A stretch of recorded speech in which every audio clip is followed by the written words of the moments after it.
So here's what really happened. A 20-year-old kid, bit of a lunatic, but aren't many of them, got a gun he never should have had, somehow got into a place he never should have gotten into, and fired a shot or two that, under any other circumstances, he never would have had the chance to take. In the melee, and by the way, there wasn't much of a melee. The crowd, unlike all the other crowds we've seen in shootings, did not disperse. They sat patiently and took video. Not interesting. But while the action was going on, young man shot, killed a Trump supporter, father of three, firefighter.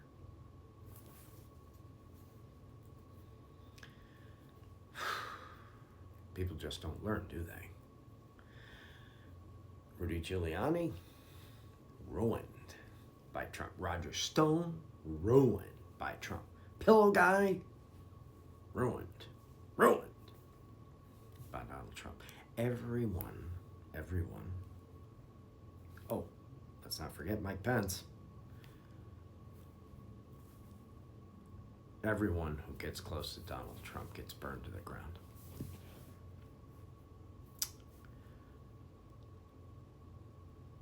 Everyone. Some not right away. It takes a little while.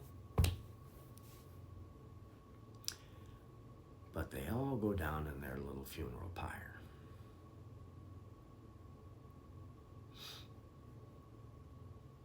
Isn't that interesting? So a young man, 20-year-old man, took a gun he never should have had into a place there's no way he ever would have gotten into without essentially a group of people turning their head and letting him in. Takes a shot that he never would have had a chance to take. Secret Service would have taken him out in an instant as soon as they saw him. And not only did they not take him out, observers in the crowd were pointing, hey, there's a shooter up there. And nothing happened. And then shots rang out. The father of three and a firefighter, and regardless of his political affiliation, a good, upstanding American man, a firefighter. Someone who, regardless of his politically twisted brain, he protected people's lives.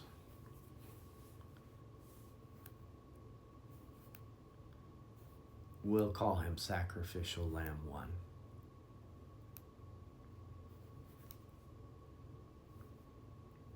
And amidst the melee,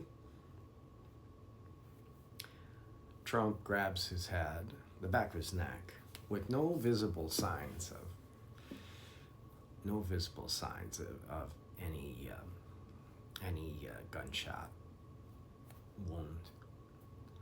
Ducks down as the Secret Service pulls him down, and then comes up with blood flowing down this side forward on his face.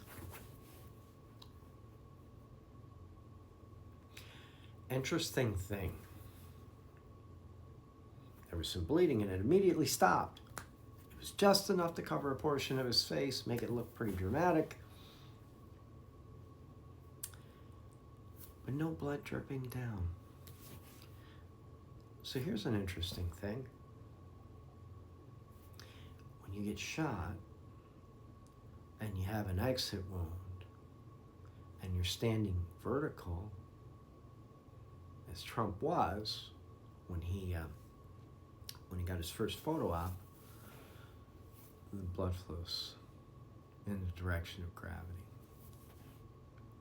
But not for Donald Trump. I guess because God was watching him.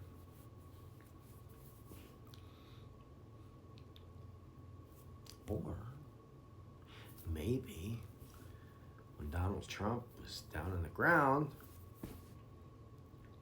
however many of the Secret Service agents who were supposed to be forming the human shield, one of them pulled a little razor blade out and nicked Donald Trump on the ear, or better yet, just sort of painted him with some fake blood, because it sure as shit didn't look like real blood.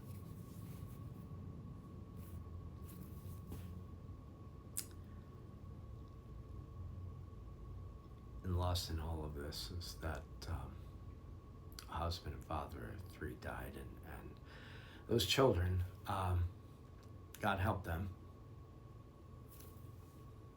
they lost their father that day. Wife lost her husband. Those lives are forever changed, not for the better.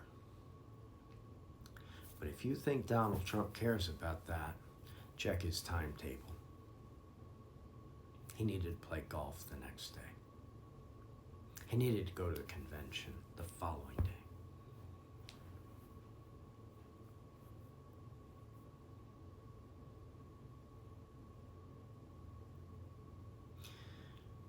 Now, naturally, once the kid got off a few shots, the Secret Service obliterated him.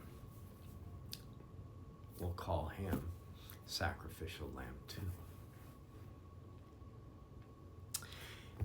The difference between the innocent murder victim and the other victim was that Sacrificial Lamb 2 thought he was going home that night. Sacrificial Lamb was told that he would do this job and he would be a hero and he would get a lot of money. The payoff would be, as Donald Trump probably told him, huge. Huge.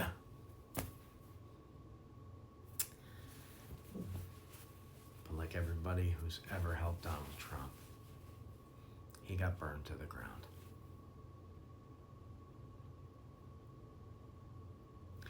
And while the Secret Service held Trump up for photo op number 1, that father,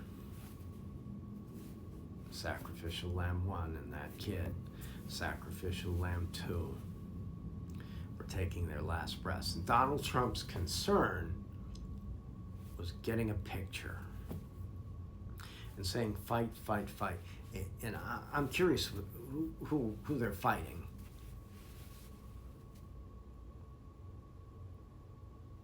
They don't have anyone to fight. If they were the believers in America that they pretend to be, if they were the champions of democracy and freedom and all those other things, they would realize that the only fight they have is within themselves. They're fighting truth. They're fighting reality. They're fighting reason and accountability. And they're convincing themselves right now that what happened was an assassination attempt. No, it was a photo op with 2 sacrificial lambs. That's what it was.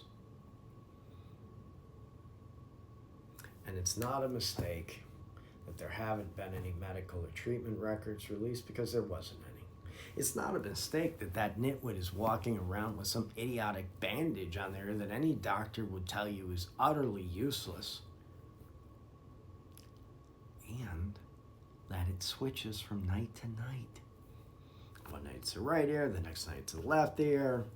He doesn't care, because the MAGA nitwits, he could put a cinder block on top of his head and they would say, oh, it was an assassination attempt.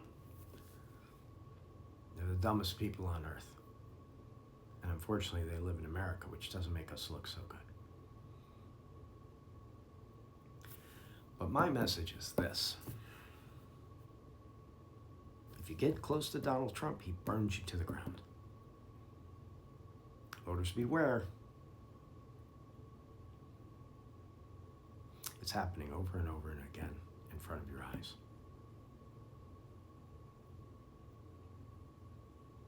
Think about it.